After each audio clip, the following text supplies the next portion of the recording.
on Saturday, May 4th at Fred Richards Park for a leisurely 5 or 10 mile bike ride. Edina Rides is organized by the Rotary Club of Edina Morningside. Gear up for a day of community spirit. And here's the best part. Your Ride with Edina Rides supports local educational nonprofits like the Edina ABC program. Their goal is to increase the number of well-educated minority students and make it possible for deserving students to reach their full potential. Current student Joyelle, a high school junior, says she's proud to be part of the Edina ABC program. She says it's been a joyous experience, providing her with amazing opportunities from diverse classes to exciting events and meeting wonderful people. Your participation helps sustain organizations like Edina ABC. Registration is easy at edinarides.com. Take advantage of early bird pricing, just $25 for adults and $15 for kids. So gear up and pedal for a purpose on Saturday, May 4th with Edina Rides for Education. More at edinarides.com. Hey, Cudahy to all my friends and relatives in 4 directions. This is Robert Pilot of Native Roots Radio presents I'm Awake. I'm here to ask you for your support. Finding honest Native-centered news is not easy. But with your support, we're able to provide accurate information about Standing Rock, Line 3, treaty violations, and COVID-19 in our Native communities. Please visit Native Roots Radio Network on Patreon and donate if you can. That's Native Roots Radio Network on Patreon. Pinigigi, and thank you for your support. With a look at your AM 950 weather, I'm Patrick Lilia. Tonight will be clear with a low of 42, and Wednesday sunshine with a high of 68. The Stephanie Miller Sexy Liberal Comedy Tour hits the Pantages Theater in Minneapolis this Saturday night. Don't miss Stephanie with John Fugel saying Hal Sparks and Frangela. Get your tickets at am950radio.com. Portions of Native Roots Radio may be pre-recorded. It's a good day to be Indigenous. Get up, stand up. They are going to become more brutal. Couldn't cut, hit me cut again. Because all the hippies were trying to be Indians anyway. They're going to become more repressive because it's a matter of dollars and their illusionary concepts of power. Hey, Victor. We must live in balance with the earth. And also with recent happenings at Wounded Knee. I am awake. Welcome to Native Roots Radio presents I'm Awake, and I'm your host, Wakanja Hade. Hey, Cudahy to all my friends and relatives in 4 directions. You are listening to Native Roots Radio presents I'm Awake, and I'm your host, Robert Pilot. Hey, we discuss local, national, Native news and events, and as you know, Haley, Native issues are human issues, and human issues are Native issues. Yes, you are right, Dega. This portion of the show is supported by Native Roots Radio Network on Patreon. Hey, we got a jam-packed show, and I say that every day, even when we don't, but we really do this time, Haley. Yes. And, hey, we're going to start right off with Rachel Dionne Thunder, and our friend we haven't talked to in a long time, formerly of American Indian Movement, and now the co-founder of Indigenous Protector Movement. And we have another young little Native with her. Welcome, Rachel. Yeah, Dante, Robert. Thanks for having us on. A lot has happened since I was on the show. So this is our new daughter, Dionne. That's Blueberry in Ojibwe. So she's 3 months old. So thanks for having us on and bearing with us here. But I wanted to come on and kind of talk about, I think, some recent things that have been happening here in Minnesota, but then just also in Indian country in general. So one of the bigger kind of organizing that we have done recently was we were actually reached out to by the Sioux Falls community. Some local organizers there, they reached out to Indigenous Protector Movement and to the American Indian Movement and AIM Grassroots South Dakota and Indian Collective for support and resources there in Sioux Falls in dealing with some of the police brutality there in the community. And so what we did here from the Minneapolis side is we organized a caravan on Friday. And so we caravaned from Powwow Grounds to Sioux Falls and participated in a march, a 2-mile march there in Sioux Falls that ended in a rally outside of the Sioux Falls Police Department. And just for a little bit of context, all of this kind of arose from recent events. There's a video circulating of the Sioux Falls Police Department, using excessive force on a young man, Daniel, that was not resisting arrest. And what you don't see in the video is that they had already broken his arm. But what you do see in the video is them, repeatedly punching him in the back of the head and then using their taser on him as he's actively not resisting arrest or anything like that. And they were even there arresting him based on a petty warrant, so for a non-violent crime of petty theft. And so they used that kind of force on a young relative for a petty crime. But they kind of have a track record there of violence against our people, against Native people. In 2022, they shot and killed Jacob James, which is another name from Sioux Falls there that, we need to remember. And so what the march was to obviously draw attention to these recent events, to this recent track record of brutality, but to also put pressure on the Department of Justice to do an investigation into the Sioux Falls Police Department. So here in Minneapolis, we're at the tail end of that, right, Robert? We got the results from the DOJ investigation, and now we're in this part of the consent decree and oversight committees and that sort of thing. Rapid City is just 9 months post requesting and having communication about a DOJ investigation into the Rapid City Police Department. And now we have another community, Sioux Falls community, at the very, very beginning stages where they haven't even been in communication yet with the Department of Justice. So there's a trend, and this is a trend that's been going on in Indian country for decades. The American Indian movement was founded here in Minneapolis because of police brutality and the excess settler violence that was happening to our people. And it's just sad that we're in 2024 and dealing with the same issue. And obviously it takes us all coming together. It takes communities standing together, not only at their community level, but across Indian country, across Turtle Island, because this is an epidemic of settler colonial violence perpetrated through police departments against our people. Absolutely. And I want to just give you a big shout out, and you and your husband and Indigenous Protector Movement for being there in action. I know we all get fired up and then we all disperse, but you guys are still boots on the ground, and I want to give you and your group a big shout out. Yeah, thanks. That's what we do. Yeah, it is. Oh, hey, just gave us the big fist there. I don't know if you're watching this. Right on.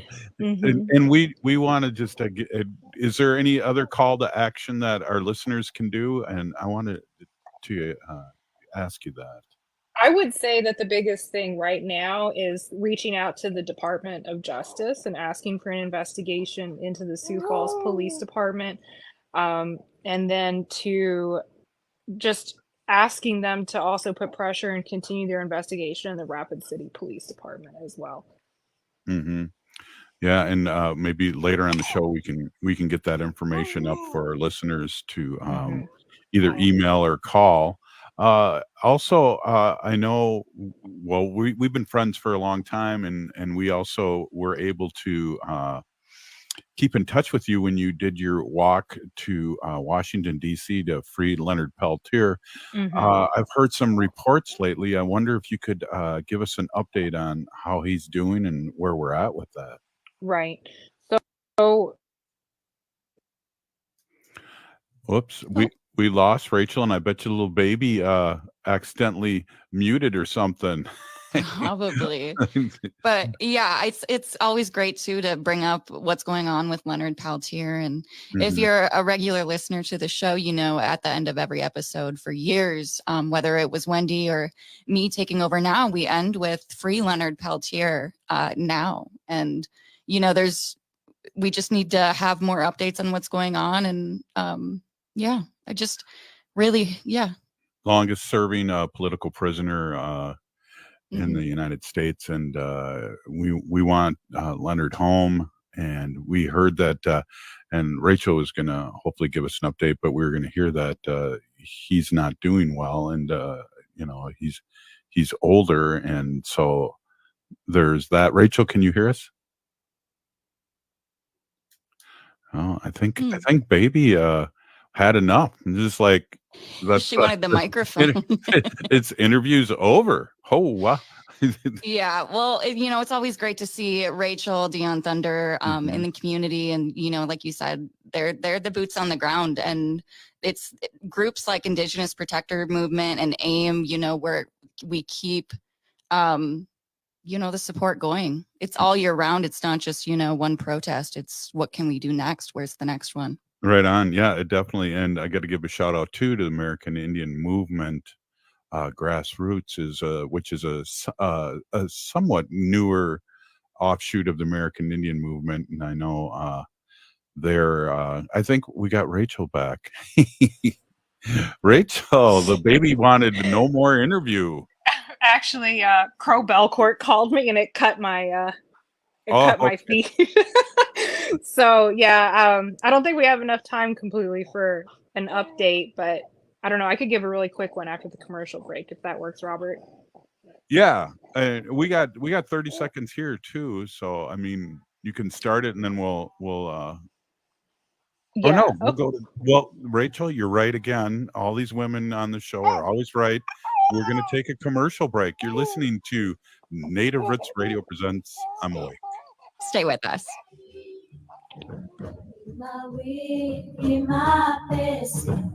I heard sex trafficking happens a lot in Indian country. What is that? Here are some of the real reasons why sex trafficking happens in Indian country. Unequal gender roles that were forced on us by colonization. Communities don't have enough resources. Silence around domestic and sexual violence. Lack of attention and justice for missing and murdered Indigenous people. There's a lot of behavior that keeps our communities out of balance. These are just a few true reasons why Native communities are targeted by traffickers. When these acts of violence happen in our communities, it opens us all up for exploitation. Sponsored by the Minnesota Indian Women's Sexual Assault Coalition. As we gear up for American Indian Celebration Month in May, it's crucial to prioritize our health, especially with celebrations on the horizon.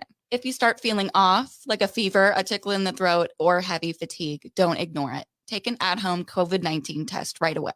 And remember, if you're not feeling well, it's okay to stay home. Your health comes first. A quick note on COVID testing. The Minnesota Department of Health's free COVID-19 at-home testing program has ended. But don't worry, if you're uninsured, you can still find no-cost tests using the CDC's COVID-19 testing locator. If you have health insurance, you might be eligible for free tests or reimbursement for testing expenses. Just ask your local pharmacy or health insurance provider for more information. Stay informed, stay protected.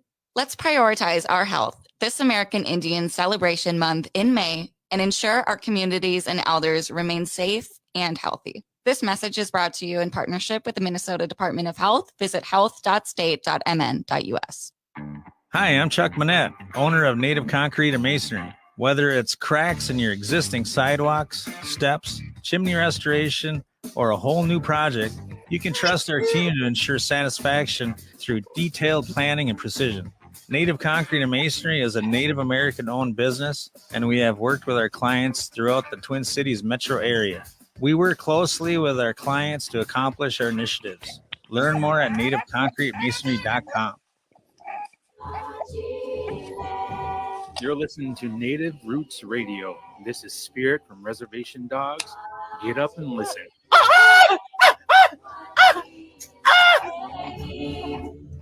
Welcome back to Native Roots Radio presents I'm Awake, and this is Robert Pilot. This portion of the show is supported by the Minnesota Indian Women's Sexual Assault Coalition. Hey, do we still have Rachel here? Yes, I'm here. I'm just taking care of my baby. Oh, okay. Yeah, we don't want any breastfeeding live.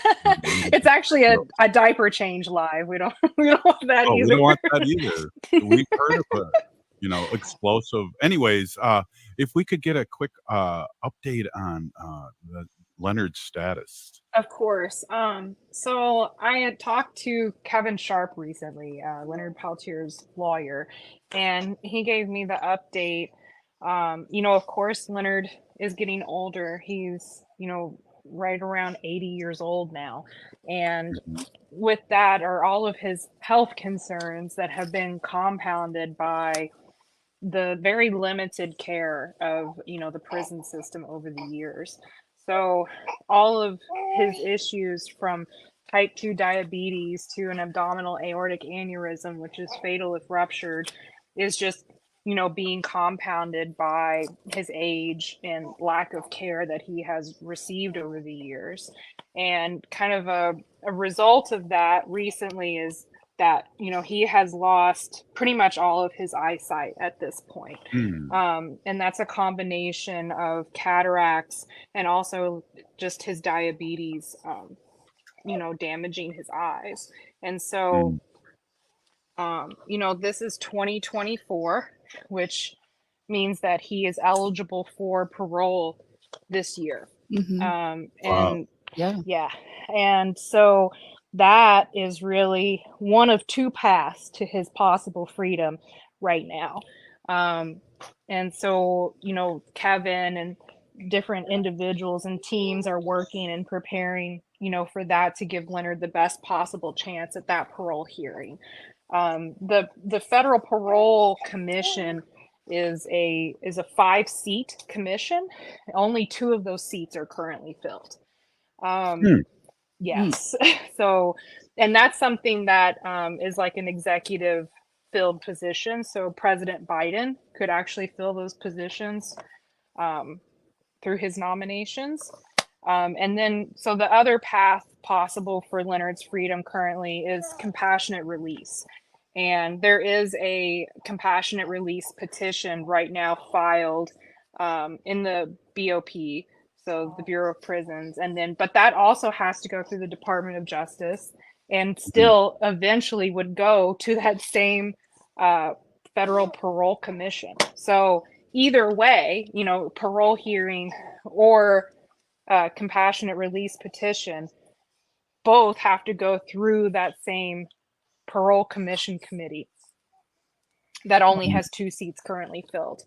So I think just putting, of course, like continued pressure on the Biden administration, and, just as much support as possible and prayers that this parole hearing or compassionate release works, because the reality of the situation is he's 80 years old. And if something doesn't happen or something doesn't give, this is like his last chance. He's not going to get another parole hearing. He's not going to have time for another compassionate release petition to move through the system. Like, this is it. It's now or never for Leonard Peltier. Wow. Rachel, Rachel Thunder, co-founder of Indigenous Protector Movement.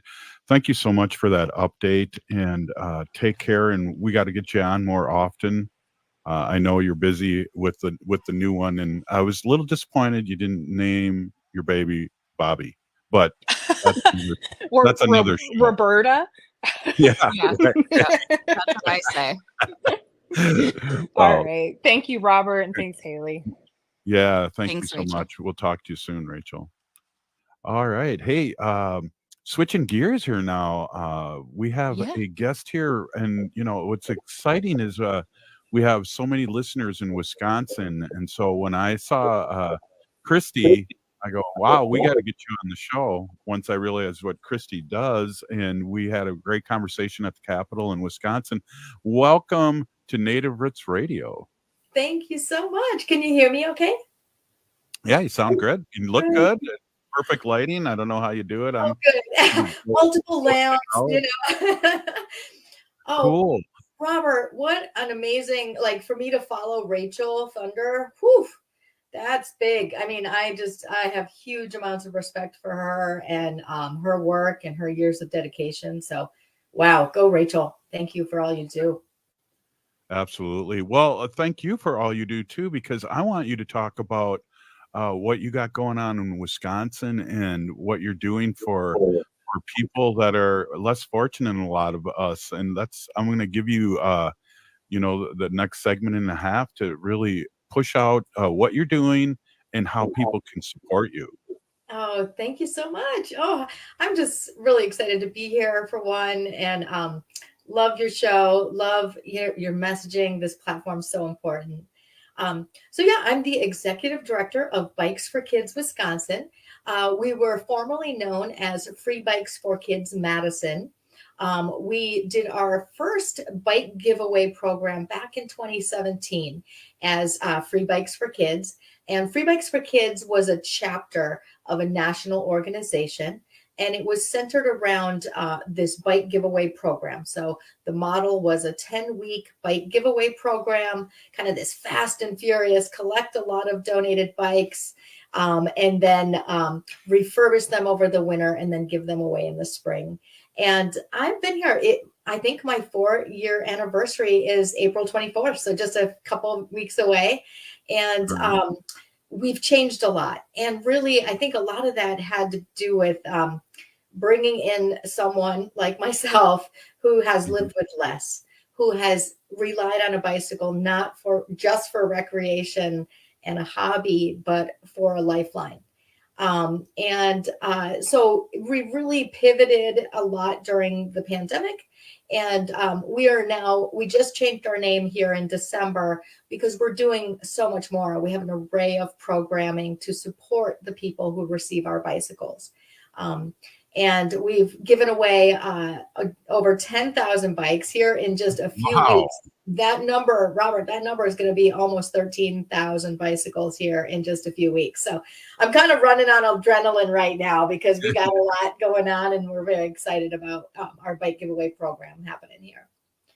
Well, let's talk a little bit from our end. Well, maybe first we can talk about who gets the bikes, and then let's talk a little bit about how people can support Bikes for Kids Wisconsin. Fantastic. I often say we're in the business of collecting donated bicycles from the public, refurbishing them, and then pumping them out into the under the butts of people who need them. So we're not in the business of determining who gets them. So we've got this brilliant system of doing a call for applicants. And those are other 501c3 organizations serving marginalized people and their public schools. So in November through January, they can apply to receive up to 100 bicycles, each organization. This year, we are serving 37 organizations. And then they will register the bicyclists or the recipients. You'll see my dog insisting on a cameo appearance here. We're dog, Kristie, we're dog friendly here and cat friendly for sure. We have visitors every show, so that's no big deal. Our listeners are used to it. Great. Thank you for making me not be like, I must shut him up. So these folks register and they determine who the recipients are. Some of the misunderstandings of our program, I think, is some people think, oh, we get all these donated bikes from the public and, they're free to us. We just turn around and give them away. That couldn't be further from the truth. I wish it was that easy, but these are vehicles in the state of Wisconsin. They have to be fully tuned up by professional mechanics and be very safe for our recipients. So we touch these bikes so many times, just moving them around, and our volunteers cleaning them, and our mechanics prepping them, or tuning them up, and then another quality control check. So it's a lot of effort that goes into this, but it's just such critical, wonderful work. So here in the next two, so it's April 27th and May 4th, we'll do our bike giveaway events. We'll give away about 450 bikes on each of those days. And then the rest of the folks receive our bikes through, so those folks will come in person and they get this incredible experience where we fit them with a helmet. They get to for their bicycle. We have all these people who are, the biking geeks of Madison, who are helping them pick a bike that works really well for them, giving them support and learning to ride if they need it, and helping them set up their combo locks and all of those different pieces. And then the other way we just had someone from the Great Lakes Intertribal Council come. with a bulk load. So she was heading up to Bad River, and she came with a truck, which we filled with bikes and helmets.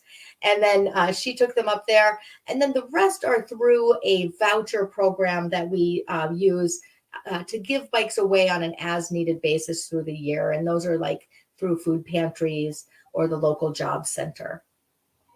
Hey, Kristie, we're going to take a quick break, and then we're going to come back and then get maybe a little deeper into the nuts and bolts and how people can support you. But wow, I'm just sitting here going, wow, every time you say the statistics. And I was going to ask you about helmets, and you're just filling our hearts out here, the work you do. And I want to hear a little more after this break.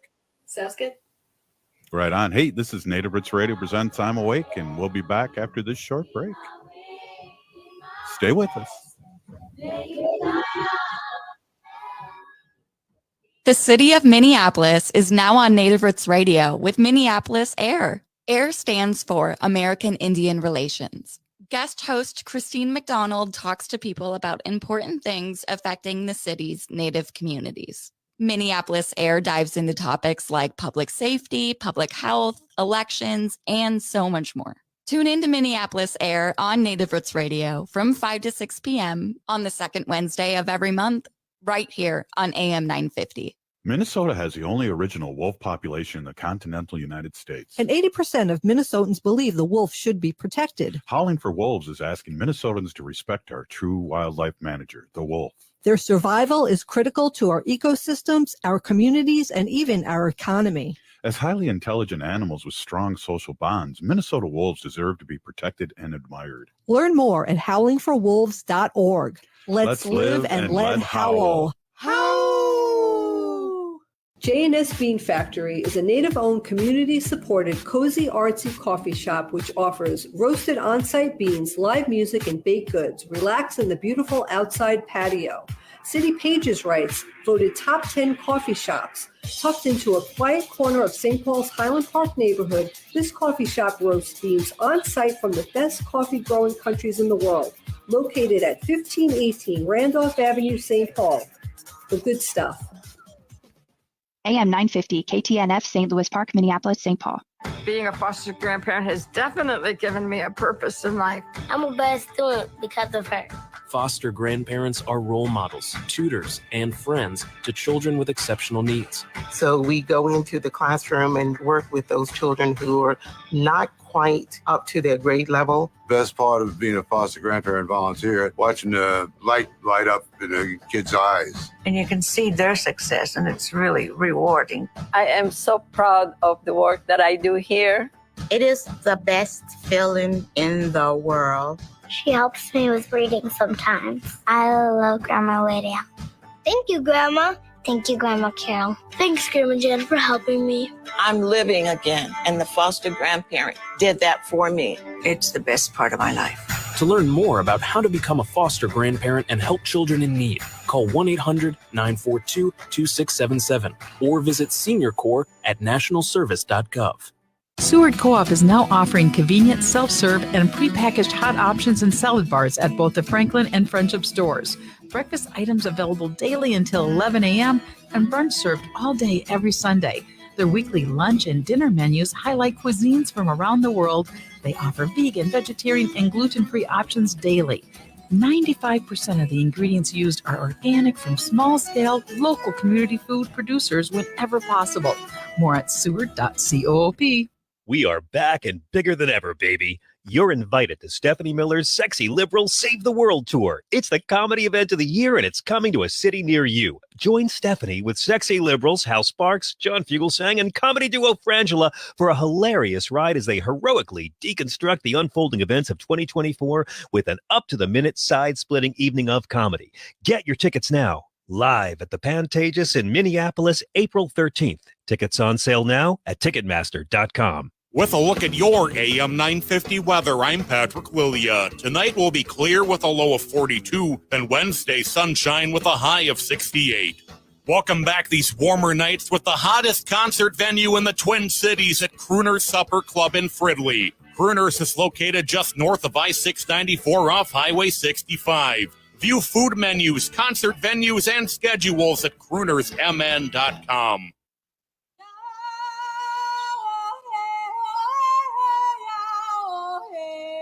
is Leonard Peltier.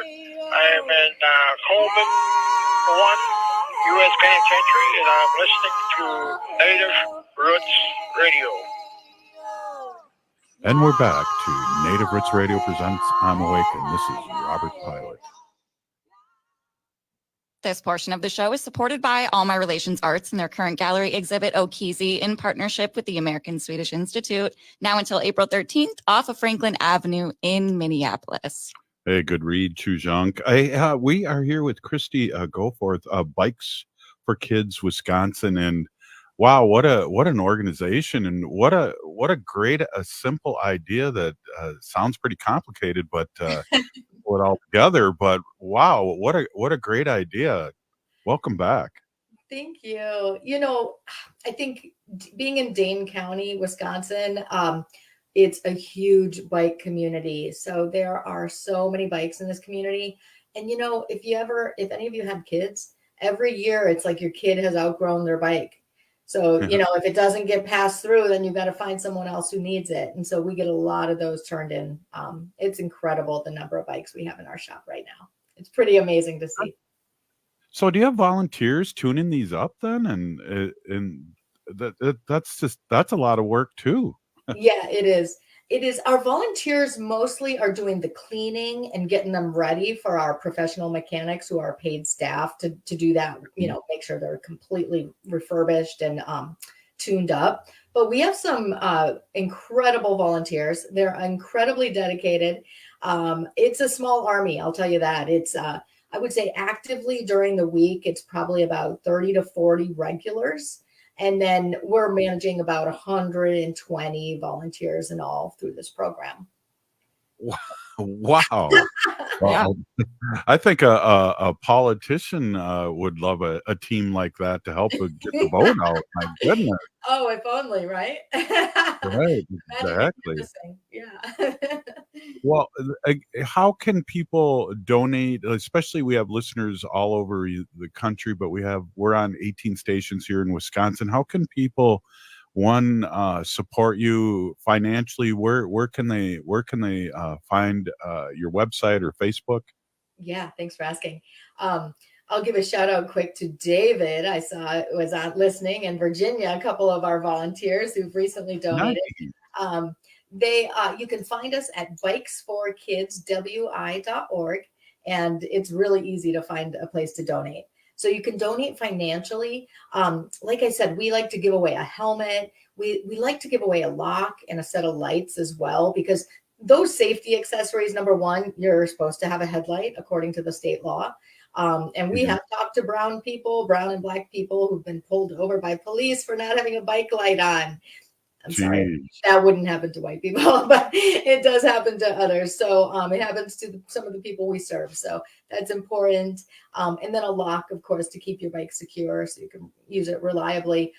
We did struggle with fundraising this year, and I don't think we're unusual in that. I think the rise in the cost of living has made it so a lot of people don't have funds available to donate. So anything you can give is super helpful. It costs us about $135 for each of those bike packages to go out. And we're doing about 2,000 a year. So that's about 270,000. And you'll see our fundraising. We're I think less than 100,000 right now, which what that means is we had to cut out the lights this year. So we're not giving lights, and we're only able to give away 200 locks that we were able to pay for. We were able to cover the helmets though. So that's great. Kristie, support. Kristie, you know what I do for my other job, right? I don't. Oh, you don't? I am a legislator for Ho-Chunk Nation. That's my real job. I did know that. Shoot me an email, because maybe we can do something as legislators for you. Oh, beautiful. Yeah. Yeah. You know, that's why I was hanging around the Capitol, because yeah, that makes sense. I was working. Now it makes sense, right? What are doing here?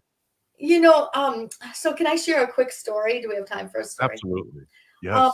You know, so when we were in the process of our, strategic planning and rebranding from Free Bikes for Kids Madison, serving primarily Madison and Dane County, to going Bikes for Kids Wisconsin, we needed to figure out a way to do that manageably. We are a staff of 3 people. You wouldn't even believe it, but we're getting a lot done with not a lot of resources. And so in August, I went up to the Minocqua area. It was Manitowish Waters. A friend here loaned me their cabin, and I just needed a break. And so I took my bike up there, enjoyed the incredible bicycling up there. I haven't been on a res in Wisconsin in about 10 years. So I thought, you know what, I'm going to ride over to the Lac de Flambeau and see how the res is looking. So I go over and, I saw the beautiful Ojibwe market. I saw the beautiful sculpture in front of the casino by artist Jean Telcourt. And, but I saw some kids just sitting on the curb, and they're just like drawing in the dirt with sticks and throwing rocks, nothing to do. Here it is summer, kids should be out riding bikes. And I started looking around the res, and I only saw one man on a bicycle, and it was a beater. And so I was like, you know what, they need bikes here, because the bicycling infrastructure up there is incredible. And I had noticed as a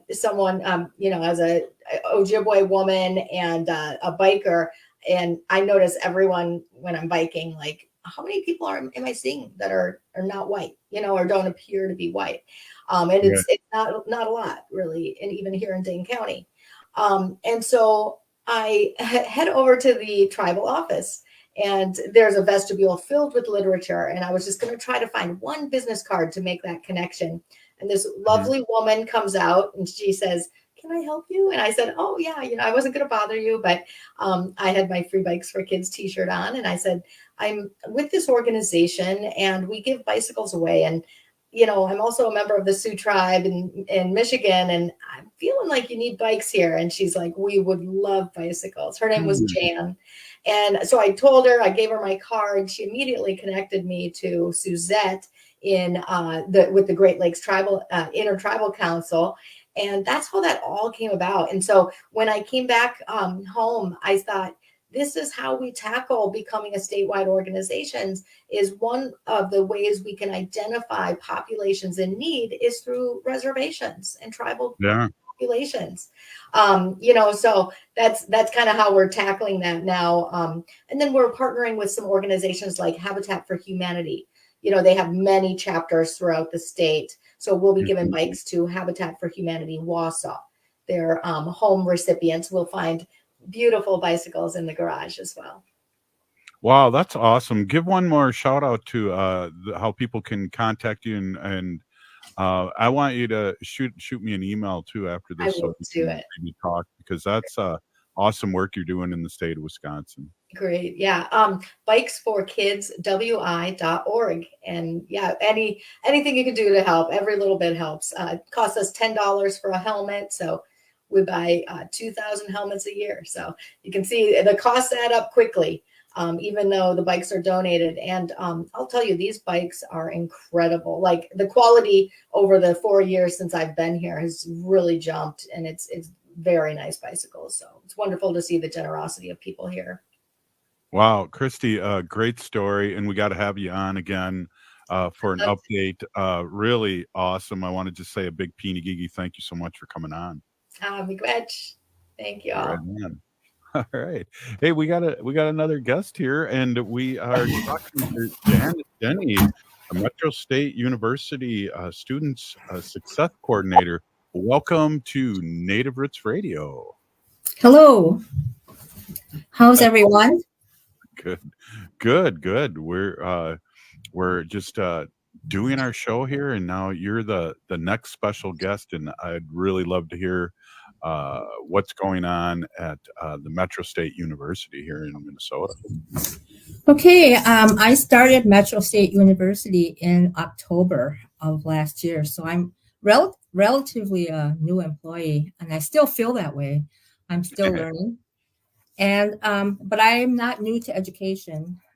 I have maybe 25 years in higher education experience. I started at American Indian OIC years ago, which is a job training program, and at the time it was a business school. And from there, I was hired by Fond du Lac Tribal and Community College to direct their urban outreach program, which was housed at Augsburg College. And a lot of people don't know about that program, but we offered a 2-year program, an AA degree. And there were, it started out from like just a box of office supplies and built that program up, and we graduated, a number of students from there. And out of that program, we also did a prison program where we took our classes into 3 prisons in Minnesota. And that was really successful. Students who came out of those incarcerated students, they came to our program afterwards, and I actually went on to school, to earn bachelor's degrees. Wow. I was really proud of that. And then from there, Fond du Lac closed. Our site closed because they had lack of funding and that sort of thing. And so then I was hired by Minneapolis College. It was Minneapolis Community and Technical College at the time, but it's Minneapolis College now. And I worked there for 8 years as I was hired as an academic advisor. And then I moved into, when they changed that role, into the American Indian Success Coordinator there. And that's the same role I have now at Metro State University. So as an American, yeah. And so I met a lot of Native students over the years, and I've kept in contact with them. And I know that when I was working at Minneapolis College, I couldn't reach them by telephone or email. And that's how I got, that's how that's how I got on Facebook, basically. And I sent them messages through Facebook, and they answered me right away. And I said, all right. So yeah. Now you got to get on, what is it? Instagram, right? Yeah, right, exactly. Yes. I can't keep up. We only got a couple minutes left in this segment here, but I'd love to hear more, and tell me about, since joining Metro State this fall, what stands out to you about the university? Okay. The one thing that stood out for me when I started work at Metro State University was I heard these 3 terms: equity, inclusion, and anti-racism in the interview when I was interviewed. And I kind of like, they were new terms to me, but as I, went through my, through the weeks at Metro State when I started there, I realized, what they meant by this. And the main thing that stood out to me was our MERA program, which is a multicultural American Indian retention services. And the coordinators that work for that program are very devoted to their students. I've noticed that. And that was the one thing that really stood out to me, was that. And awesome. All of the programming. We're gonna take a quick break and talk some more. Really, thanks, Janice. And you're listening to Native Roots Radio presents I'm Awake, and we're with Janice Denny, Metro State University Student Success Coordinator. We'll be right back. Doherty Family College at the University of St. Thomas is your pathway to a bachelor's degree. Located in downtown Minneapolis, Doherty Family College offers an affordable education that includes free textbooks, a laptop, meals, career coaches, and a Metro Transit pass. As a full-time Doherty Family College student, you'll benefit from mentorship from St. Thomas faculty, along with paid internships and support from Minnesota's largest private college. Ready to turn your dreams into reality? Apply now at dfc.stthomas.edu. Doherty Family College, your journey to success starts here. The city of Minneapolis is now on Native Roots Radio with Minneapolis AIR. AIR stands for American Indian Relations. Guest host Christine McDonald talks to people about important things affecting the city's Native communities. Minneapolis AIR dives into topics like public safety, public health, elections, and so much more. Tune in to Minneapolis AIR on Native Roots Radio from 5 to 6 p.m. on the second Wednesday of every month, right here on AM 950. As we gear up for American Indian Celebration Month in May, it's crucial to prioritize our health, especially with celebrations on the horizon. If you start feeling off, like a fever, a tickle in the throat, or heavy fatigue, don't ignore it. Take an at-home COVID-19 test right away. And remember, if you're not feeling well, it's okay to stay home. Your health comes first. A quick note on COVID testing. The Minnesota Department of Health's free COVID-19 at-home testing program has ended. But don't worry, if you're uninsured, you can still find no-cost tests using the CDC's COVID-19 testing locator. If you have health insurance, you might be eligible for free tests or reimbursement for testing expenses. Just ask your local pharmacy or health insurance provider for more information. Stay informed, stay protected. Let's prioritize our health this American Indian Celebration Month in May and ensure our communities and elders remain safe and healthy. This message is brought to you in partnership with the Minnesota Department of Health. Visit health.state.mn.us.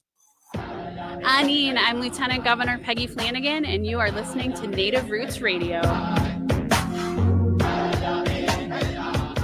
Welcome back to Native Roots Radio presents I'm Awake, and this is Robert Pilot. This portion of the show is supported by Howling for Wolves, protecting wolves for future generations.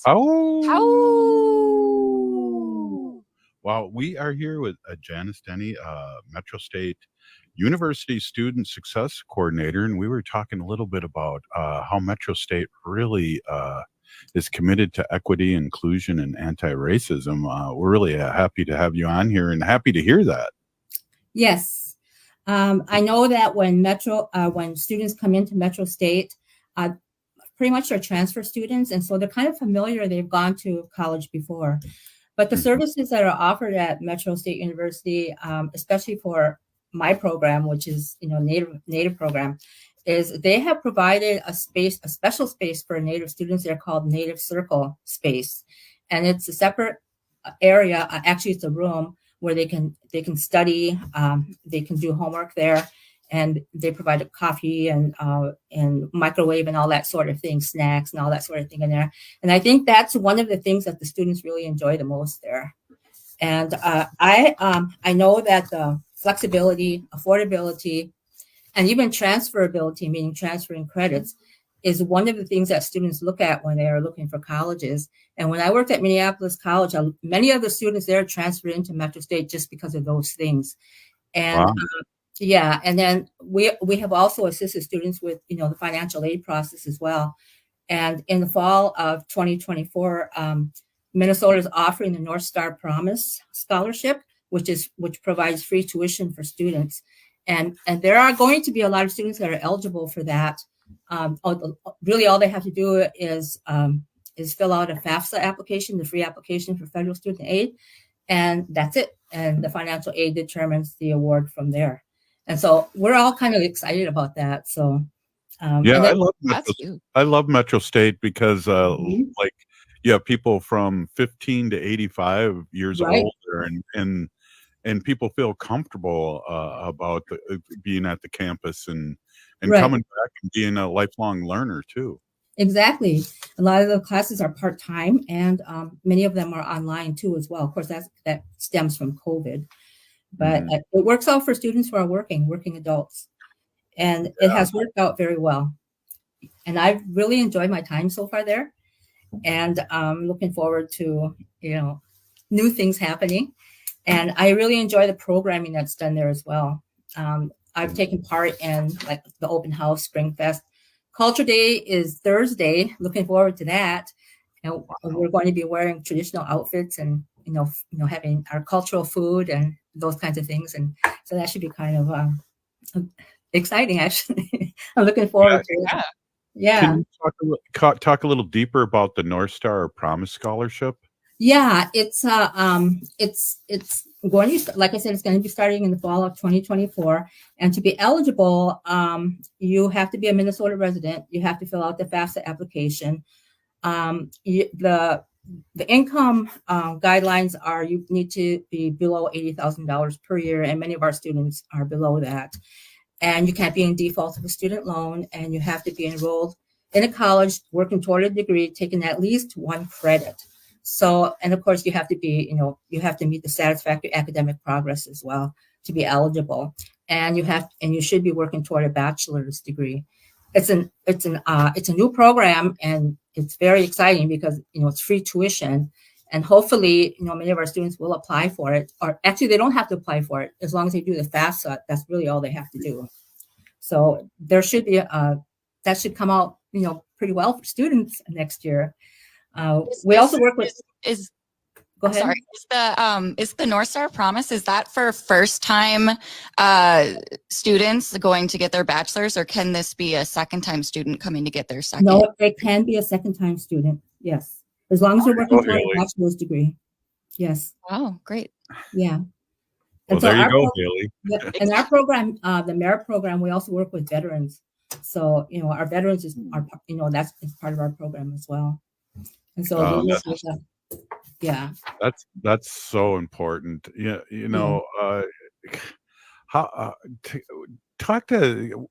what do you tell someone that's thinking about going back to college? Because I know I went back to college at a later year in life, and I had super support from my wife.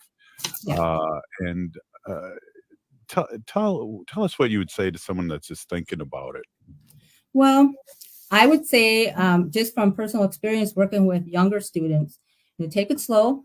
Don't take too many classes at once. And for the most part, students who come to Metro State University have they've already know what their goal is. They already have a major in mind. It wasn't like that at Minneapolis College. Many of them didn't know.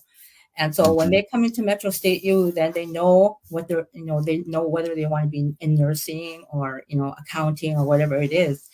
And so, we encourage students to, take part in everything, as much as they can. And they are busy, and we realize that as well. But, there's a lot of services that are offered, and they should take advantage of that. Really good services and very helpful services. Not only our merit program, but the entire college.